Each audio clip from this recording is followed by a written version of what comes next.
How's it going, everybody? Hanging over at twitch.tv/Lawler for my favorite video of the week. No offense to all the other videos. Don't tell them, they might get offended. But it is Q&A Sunday. We're going to take questions from both the YouTube comments from last week as well as from chat. If you guys would like to be a part of these, two ways you can do it. Leave a comment on this video down below. If you see ones you like, a thumbs up. Leave comments on your own. Hopefully they go to the top. We try to filter, do about 15 minutes of this. We alternate between the YouTube channel as well as the chat. And if you guys want to skip the line, my streams are literally just a Q&A every single day. So come hang out with us. We talk openly. Feel free to come hang out with us. Like, subscribe, notifications. You guys know how it goes. Let's jump into the questions and tackle these right away. First one comes from Felix. He says, "Hey, Lawler, love the bits." Thanks, man. With the charity football soccer game between Sidemen FC and the YouTube All-Stars in mind, what would you think of a similar event, but in the Rocket League community? For example, it could be pros versus content creators played at this place of a LAN event. Maybe also throw some casters in there. I'd also be interested. What people you'd like to see playing at such an event. So I'm going to put this out there because I want it to be known that it's me talking about it. It's my idea, and I don't want anybody else to take it. I have two pretty big content series that I'm planning right now, and if negotiations and things go well, they will lead to in-person events with some really cool concepts. Think like a Rocket League soccer show match or football show match, depending on where you're from, like everywhere else in the world, but better and bigger. I don't want to give too many details away or what it may be, but there is some pretty big name collaboration things that I am trying to work on. And if they go through and if things work out, it'll be the first of its kind in the Rocket League community. I've been watching a lot of stuff from the outside, and I'm trying to expand upon as a content creator what that entails and what that looks like. And there's only so much I can do. As you can literally see up the top, I've only got 50k subs, which again, thank you for that. You guys are absolutely fantastic for allowing us to hit 50k subs onto 100k. But I do not have the financial stability that other big creators have. So it's more so positioning it and doing the things that I do know how to do, as a caster, as someone who is organized and admin tournaments and all that kind of stuff. I do know how to leverage hey, as a individual, I can cast, stream with no publicity, just me saying go live, check out the stream on tweet, and pull 4, 5, 6,000 concurrent. And I can position that to sponsors and say, hey, this is without any planning. If we promote and get bigger names involved and you provide funding, we can turn this into something really cool. So that's the kind of stuff I'm trying to leverage and build so we can do some really cool things that are more personality driven, more getting to know people in the space. Things that when I go to LAN, I never have enough time to sit and hang out with people that I genuinely enjoy. People that I consider very close friends that I've met through Rocket League, that I would love to spend more time with doing silly, goofy things that aren't, oh, hey, you're competing. Hey, you're doing this. Hey, I'm doing this. All right, I'll see you later. So I'm trying to get there. But yeah, I would be very selective about a lot of this stuff. And there's some cool things that I am trying to do. One is going to be, and I guess I'll tease, I'm doing a new Rocket League series that I'm excited to do. And the winners of those series will then be invited to an in-person LAN. And if that all comes together, I'm very excited for CI and how that one goes, because I think it'd be absolutely hilarious and it'd be super funny just to watch it unfold. So again, things I'm trying to plan. Again, I'm always working on separate projects between casting, daily content, all that kind of stuff. There are some things that I'm trying to work on in the background that I don't talk about. And sometimes they come to fruition, sometimes they get shot down. And that's just the way it goes. So that is a pretty common thing. And unfortunately, it doesn't give you any details, but hopefully it excites you for things that may happen in the future. And I'm talking within the next year or two. So thumbs up, smile. Next up, R2 Studio N. Do you have any hot takes, predictions before next season? Personally, I think this is a season that we'll see a non-NAEU team win an RLCS LAN. Awesome. Also, best 7 reverse sweep on LAN is happening this season, calling it now. I would love for that to happen. I think that'd be crazy for a historical fact that if we do see a reverse sweep in a best of 7, it'll be the first in LAN history, and that would be awesome. People would lose their minds. Also, the team that loses, I feel for them. On the other side of things, any hot takes? One of your favorite teams are going to not make the major every single split. Specifically North America. This isn't really a hot take. This is just fact. There is a lot of talent in North America right now, and I will do a too soon prediction tier list of teams that I think are going to consistently make top 4, top 8, all that kind of stuff for each split. And I look at North America just right now. G2, FaZe, OpTic, V1, Space Station, Genji, and the list just keeps going. And only 5 of those get to go to the major. You're going to miss out on a lot of big names not at the major from North America. And that's going to keep happening. And even bigger is the winter trade window. I've said this a couple times now. The winter trade window is going to be absolutely nuts. Because all the teams that realize, you know what, this new team that I've formed doesn't really look like it has as much potential as we thought it did. The teams that are like, that are there but not quite into the top 5 are going to do some refinement processes during winter. And then try to make that run for the next 2 splits. Winter trade window is going to be absolutely insane. There is going to be some cutthroat moves that happen. It's going to go all the way into Christmas. Like, it's going to be... I get a headache thinking about it, but it's going to happen. Top Dog Lawler, question for you. I played against you in ranked recently. Does this mean I'm washed? Yes. I am garbage at this game. Someone in chat, do me a favor and type !team. People ask me what team I'm on, who I play for. And turns out I'm bad. So I play maybe once a week, if that. Half the time I'm in game, it's to shoot footage for videos. So I don't really play Rocket League. And if you're playing in the same rank I am, yikers. Good news for you, though. That's still like mid-high GC. So could be worse. What do I think of the new OpTic roster? I've been getting this question a lot just because a lot of people are excited about it. So if you guys are unfamiliar with the OpTic roster, shame on you. That means you're not watching my roster videos. But it is Magic Bear, AJ, and Reddles. I think AJ and Reddles team play wise work really, really well together. I think there's a common understanding of how they want to facilitate play and how they want to set each other up. And AJ has shown that he is arguably one of the best 1v1 players in North America and does a really good job of on and off ball like fakes and capability. Magic Bear also doesn't get enough credit because he was, I think, overshadowed quite a bit by the Percy move. I think Percy was really important for setting up Magic Bear when they originally came in as Alpine and then eventually became Torrent. And with Percy leaving and going to Xset, Magic Bear has kind of just been pushed to the side and hasn't really gotten a chance to highlight that. From my initial looks at OpTic when they were just peeps at the time, because that's the only time we've really seen them, and that'll be different by the time this video comes out. We'll also get to see them hopefully again on Friday in the top 16, assuming they get invited. Magic Bear looks a little bit out of place, which is to be expected. While I still think they're super competitive, they went all the way to Game 7 against FaZe in the roster royale. I do feel there is a lot of complication initially, and that will get ironed out in time. So overall, I do think there's a lot of potential. I have high expectations of them being a consistent playoff capable team. They will, I almost guarantee, always be top 8 unless they have like a really off situation, but I don't think they got pressured as much as I think they could have against certain teams. I'm really interested to see how they stand up against different playstyles that are a lot more demo heavy, a lot more in your face aggression, because teams like Space Station that are notorious for that are also trying to figure out how things operate with LJ instead of Reddles, who was their facilitator. So I look at OpTic and I go, hey, play V1. I'm very interested to see what that result is, and I can't call a favorite. I would assume V1 just because they've been together for a longer period of time, but at the same time, I look at OpTic, the way that they work the field, their pass plays, their shot opportunities, like, they're good. They're very good. So very interested to see on how that plays out. But yeah, initial thoughts on OpTic. Playoff potential consistent, and as long as they upset once in that top 8, that means they're top 4. Top 4 is enough to go to a major. So I think they're definitely top 8, top 4 potential almost every event. Hazy, I see a lot of players and others in the RLCS scene talking about the amount of stress you're put under being a pro. Understand that just because it's a video game doesn't mean it's not seen as a job, but I'm curious about what actually makes it so stressful.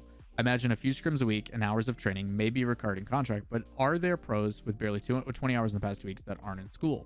So this is difficult because I'm also old. I am double the age of some of these pros, and the work ethic is definitely not there. Full-time job is technically considered 40 hours. That is what it is in the States. I don't necessarily agree or disagree with that. I feel like if we did things project-based and we allocated our time more effectively, then I don't think we would need a 40-hour work week. As seen, people are more productive when they have specific tasks they need to do, and then after that task is done, and you give them the freedom to complete those tasks. You see that in a lot of different countries. Every time I go to Sweden, I'm just like, man, it's great here. So the concept of, I need you to finish this by the end of the week. You have a deadline. People crush that out. They're very productive. They get it done. And then they have the freedom to do what they want, and that incentive is very helpful. When it comes back to pros, I do think pros, like if you're playing Rocket League 2-hour scrims a day, so you play one team for an hour, you play another team for an hour, that means hypothetically if you get 8 hours of sleep, you still have 14 hours of day to do other stuff, whether it be grinding YouTube, whether it be making content, whether it be playing ranked, making sure that your mechanics are on. If your speed, 14 hours of drinking adult apple juice, you know, whatever it may be, that's a lot of time that is not being utilized. And while I do think it's good for the mental health to have a place to check out and relax and take care of yourself, these kids are also then being paired in with having to go to school and all that kind of stuff. And I think a majority of them are in school compared to ones that aren't. But I do agree that the work ethic, a lot of them are lacking. And this isn't like me calling out anyone specific, but it's a pretty big generalization. But I do think overall a lot of them are and could put in more time. And the ones that do put in the time have been at the top for a very long time. There's a direct correlation to it. The easiest one to call out is Garrett G. Garrett G treats this like a true career, puts in the hours, doesn't need the motivation to grind, does his job. And he's been to every world championship ever. So, case in point. Torment. Torment's a good example. When the doors opened at like 10 or 11 or something like that for the world championship, I think Torment would get there like 7:30 a.m. And Torment arguably is the reason why V1 made it to out of wild card and into top 8. So there is some that I do look that don't put in the time that they could or should, and it may catch up to them in the future. A lot of them do rely on the fact that they are just that talented. They pick up the game very quickly and have that young brain that's still molding. But in contrast to that, they are also playing under the scrutiny of hundreds of millions of people all day, every day, constantly ridiculed, criticized, etc. And as much as you want to ignore that stuff, you are still having to compete at a very high level in a game that is purely reactionary. Yes, there is set pieces and stuff like that, but when you're playing at that high level, when you are in the game, you like blink and you're like, what just happened? Like, as someone who's just casting the game, there's so much going on that after that series is over, retaining that information other than some specific moments, I go like months ago, I'm like, I don't know what the heck happened specifically in that game. I have no idea. It has been completely removed from my brain. It's a blur. And I've casted, 10, 12-hour days. And as someone who has trouble sleeping, I will pass out at like 6, 7 p.m. and I'm dead to the world because I'm exhausted. And I can't imagine what that's like for the people that are playing that. The stress of having to, not want to let down your teammates, hundreds of thousands of millions of dollars on the line. You've got coaches, people relying on you. You've got an organization you're not trying to let down. Like, there's a lot of things that go into it, and it's a very like mentally taxing position. Being a competitor, you're one of the best of the best of the best in the world at what you do. There's a lot of stress that comes with that, and it does take its toll. So it's tough to articulate if you've never done it. I've been very blessed that over the course of the 20, 25 years I've been playing video games pretty heavily, that I have been able to compete in StarCraft, Brood War, Day of Defeat, Warcraft for a little bit. What else have I played League of Legends at a very high level. Rocket League at the very, very beginning I did, but it was never like it is now. Like, it is a stressful time. And you want to talk about the highs and lows of the endorphins and stuff, like scoring that goal and then immediately after having that go right back down. It's grueling. And I wish I could speak to it more directly, because I am not and have not been involved in the sense that like other players have. And this is definitely a really good question, I would say, for pros that talk about the stresses and like some of the things they go through. But I have competed in both traditional, non-traditional sports. I've played, for travel teams and select teams, and I was a 3-sport athlete and all that kind of stuff. Like, very similar characteristics, just more mental than physical. Not saying it doesn't take a toll on the physical as well. So it is an extremely stressful time, and it's tough to articulate that if you've never done it. So yeah, I do agree that there's a lot of time left in the day that a lot of these players say, oh, hey, I don't have time for content. I'm like, a lot of you do. Time allocation is very important, and time management is very important. And I know how little you're doing during the day, and most of the time is sleeping, and finding a routine to make sure that you like create that habit of, I wake up, I work out, I eat healthy, I hop on for some ranked. I warm up for scrims. I scrim. After scrim, I take a break. I eat dinner, whatever it is. And then I create some content. And then I have free time. You know, there is ways that you can fit it in. Case in point, I do it every day. But I'm also not practicing scrimming, replay review, all that kind of stuff, you know. So everybody's different. Everybody's got their own needs and desires, and trying to be respectful of that. So Rubino, is top 5 too narrow to make it to lands? Should lands increase from 16 teams to 32? So lands, like world championships, are 24 teams. Wild card then feeding in 8 to the top 8, so you get 16. So the difficulty is anytime you increase sizes, players, all that kind of stuff, is that logistically then adds to the production costs. Like you're having to rent a venue so you can air those matches, time traveled, all, like funding wise, it's a lot.